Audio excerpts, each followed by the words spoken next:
Assalamu alaikum wa barakatuh, brothers and sisters. It's your boy. Hold on. Let's make sure the angles are set. Assalamu alaikum, brothers and sisters. It's Muhammad's Prosperity with another video.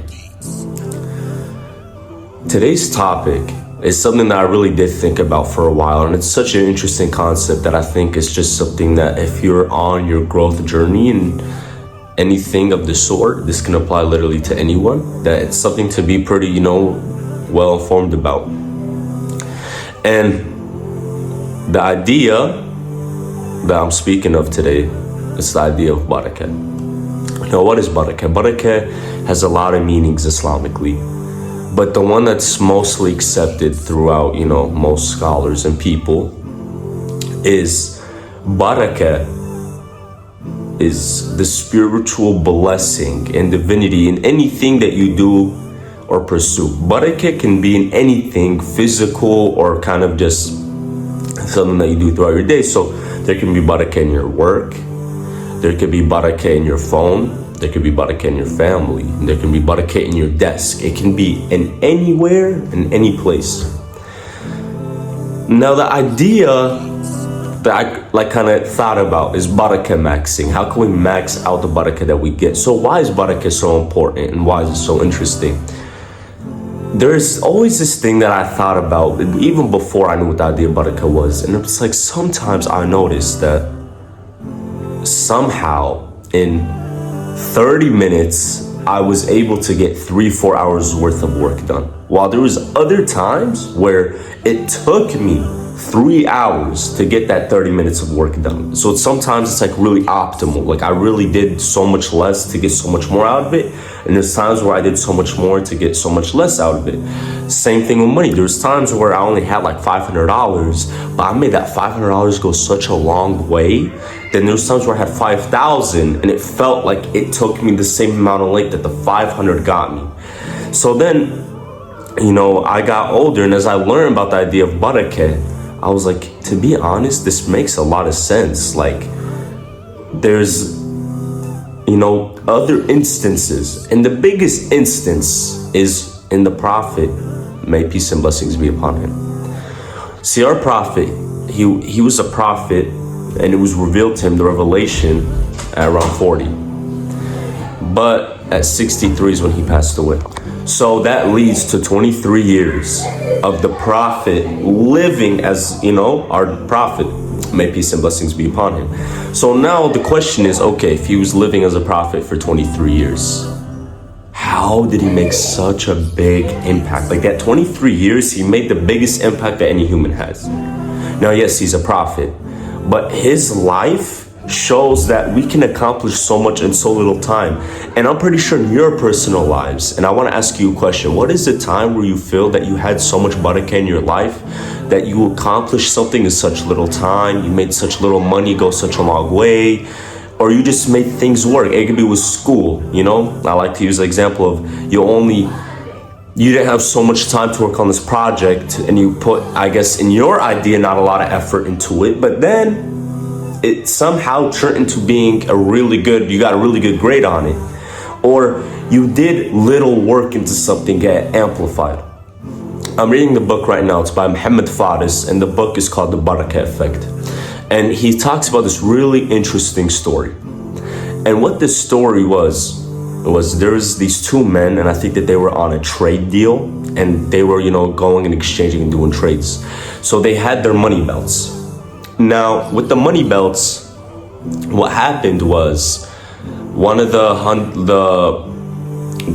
guys, he went to sleep, and he put his money belt on the tree while the other guy made food, and he stayed awake.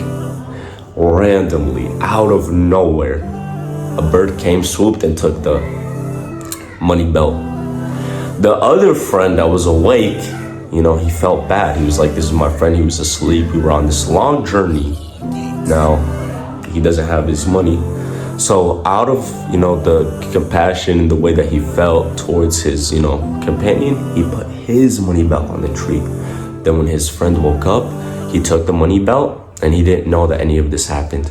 Then the friend that stayed awake told his friend, hey, I'm not gonna be able to continue going on this journey with you. And he kept making excuses. And then, the friend that was asleep was like, why? And then in the end, the kid, he still wanted to complete this trade mission, so he kept on going.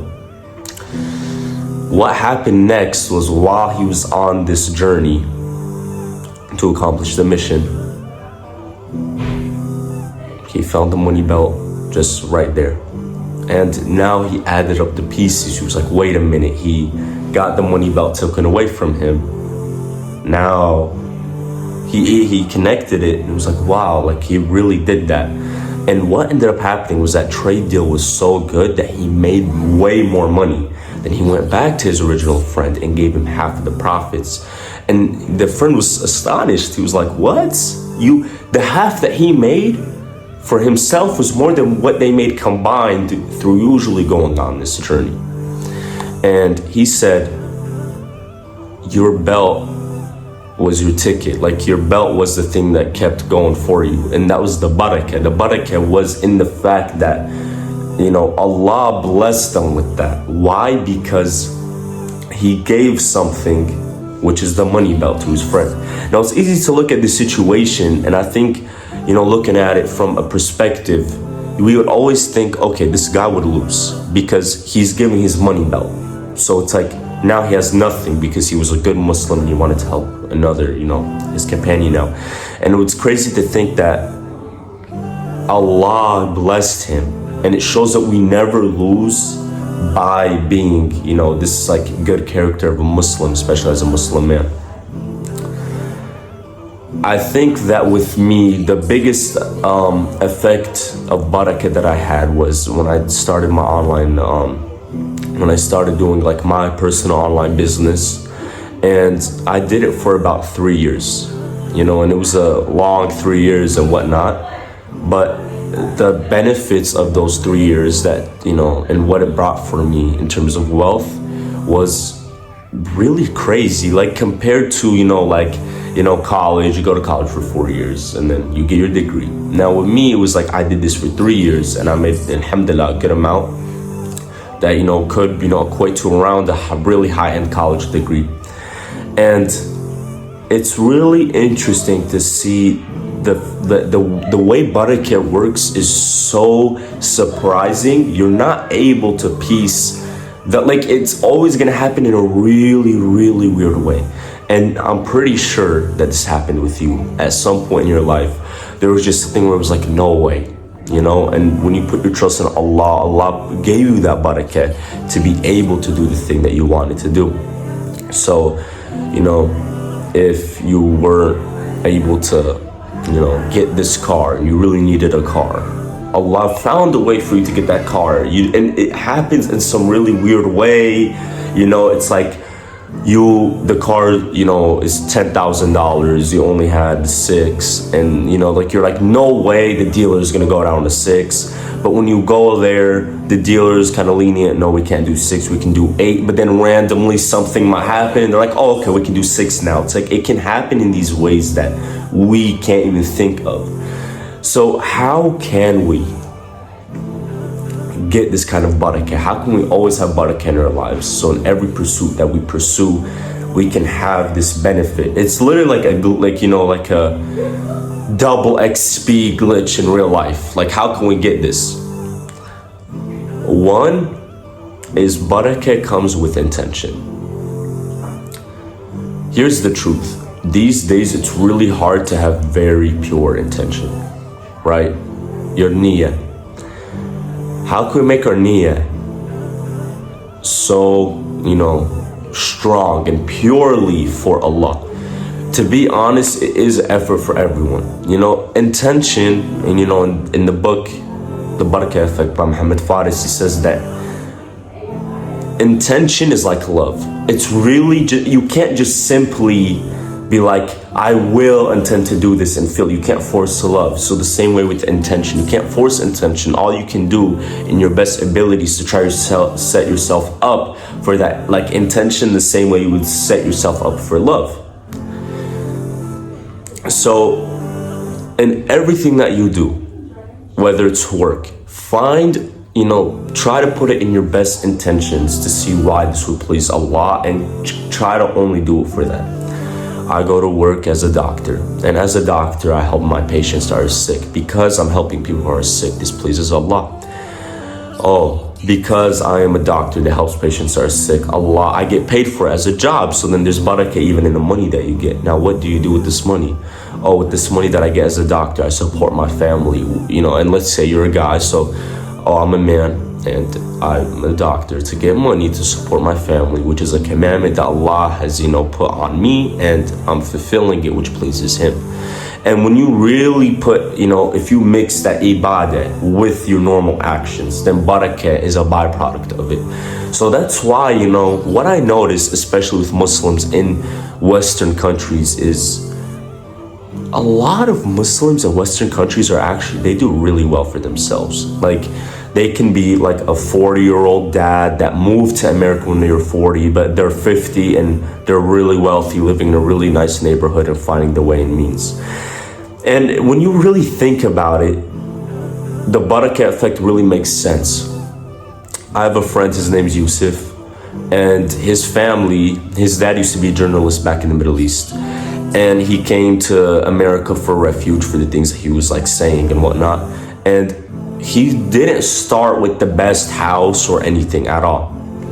And mashallah, in a really short amount of time, around 10 years, he went from, his family only living in like an apartment to, moving and having multiple houses and businesses, and mashallah towards him.